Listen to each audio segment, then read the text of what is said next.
ஒரு அடர்ந்த காட்டில் வெல்கம் டு மை சேனல் சுட்டி வில்லேஜ் டிவி பை குமுதா. பசுமை போர்த்திய அந்த கிராமத்து வீட்டின் முன்புறம் அழகிய கோலம் மிளிர்ந்திருந்தது. மீனாட்சி அம்மாள் அந்த ஊரிலேயே கௌரவமான குடும்பத்தை சேர்ந்தவர். கண்டிப்பிற்கும் பாரம்பரியத்திற்கும் பெயர் போனவர்.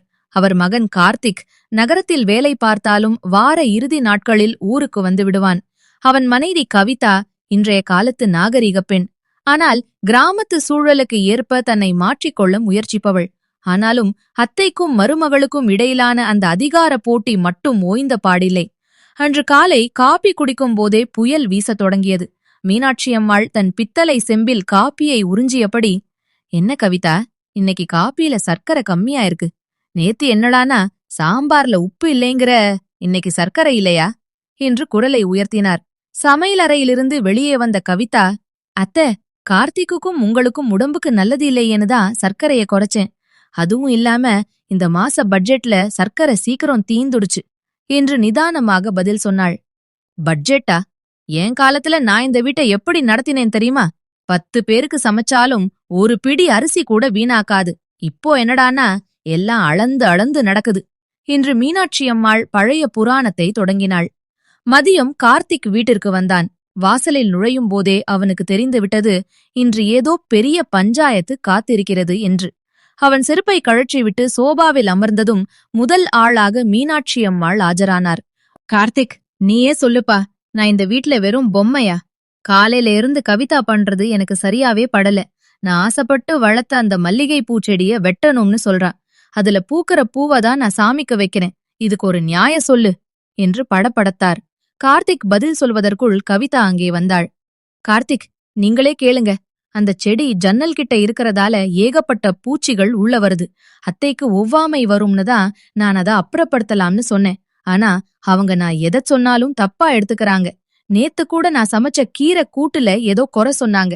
நான் என்னதான் செஞ்சாலும் அவங்களுக்கு பிடிக்க மாட்டேங்குது" என்று கவிதா தன் தரப்பு நியாயத்தை அடுக்கினாள்.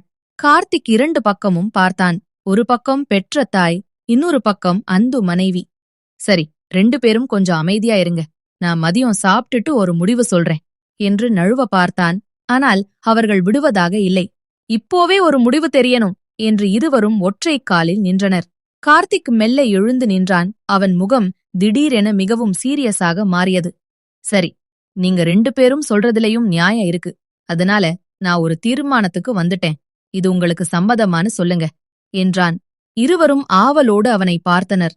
"அம்மா, நீங்க கவிதா சமைக்கிறது சரியில்லை. அவளுக்கு நிர்வாகம் தெரியலன்னு சொல்றீங்க. அதனால நாளையில இருந்து இந்த வீட்டுச் சாவியும் சமையலறையும் உங்க பொறுப்பு. பழையபடி நீங்களே விடியற்காலையில எழுந்து சமைச்சு வீட்டை தொடச்சு பட்ஜெட் போடுங்க. கவிதா இனிமே ஒரு வேலையும் செய்ய மாட்டா. அவ பாட்டுக்கு ஓய்வு எடுக்கட்டும்" என்றான் கார்த்திக். மீனாட்சி அம்மாளுக்கு தூக்கி வாரி போட்டது. "நானா?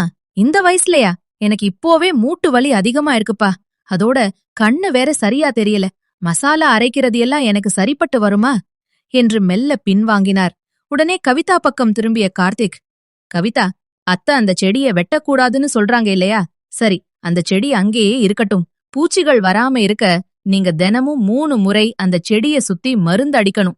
அப்புறம் அத்தை ரூம்ல ஒரு கொசு வலை அடிக்கணும். இதுக்கான செலவ உங்க அடுத்த மாச சேவிங்ஸ்ல இருந்து எடுத்துக்கலாம். என்ன சொல்றீங்க?" என்றான். கவிதா அதிர்ச்சியானாள். "ஏன் சேவிங்ஸ்ல இருந்தா? நான் அதுல ஒரு நல்ல புடவை எடுக்கலான்னு இருந்தேனேங்க." "சரி சரி, செடி அங்கேயே இருக்கட்டும். நான் வேற வழி பார்த்துக்கிறேன்" என்றாள் அவசரமாக. கார்த்திக் இப்போது புன்னகைத்தான்.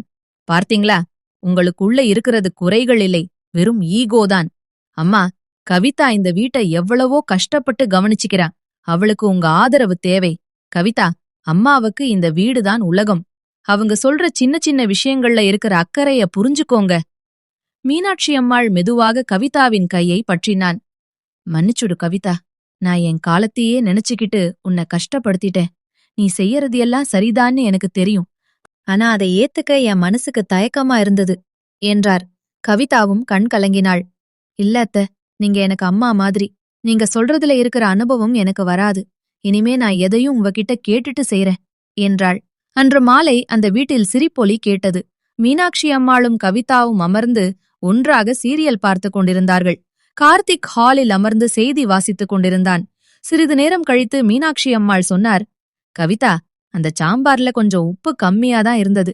ஆனா கார்த்திக் சொன்ன மாதிரி அது என் ஆரோக்கியத்துக்கு நல்லதுதான். கவிதா சிரித்துக்கொண்டே, அத்தை, நாளைக்கு உங்களுக்கு பிடிச்ச வத்த குழம்பு வைக்கிறேன். ஆனா கார்த்திக் சொன்ன மாதிரி நீங்க தான் எனக்கு கத்துக் கொடுக்கணும் என்றாள். கார்த்திக் தன் மனதிற்குள் நினைத்துக் கொண்டான், பெண்களை சமாளிப்பது பெரிய விஷயமில்லை. அவர்களுக்கு தேவையானது கொஞ்சம் அங்கீகாரமும் அன்பும் தான். இந்த கதை உங்களுக்கு பிடித்திருந்தா நம்ம சுட்டி வில்லேஜ் டிவி சேனலை சப்ஸ்கிரைப் பண்ணி லைக் அண்ட் ஷேர் பண்ண மறக்காதீங்க. இது மாதிரி இன்னும் நிறைய கிராமத்து கதைகள் பார்க்க சுட்டி வில்லேஜ் டிவிய இப்பவே சப்ஸ்கிரைப் பண்ணுங்க.